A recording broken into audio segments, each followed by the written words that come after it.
TikTok livestream ko kita unang nakita at nakilala. Nabigani sa simpleng mong ganda.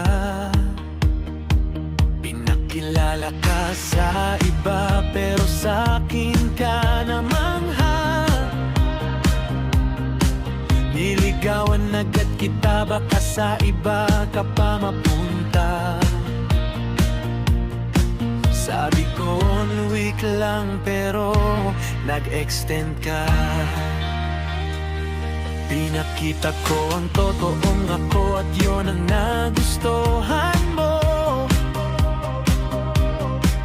Umabot tayo ng ilang linggo, ilang buwan, ilang taon hanggang magpakailanman.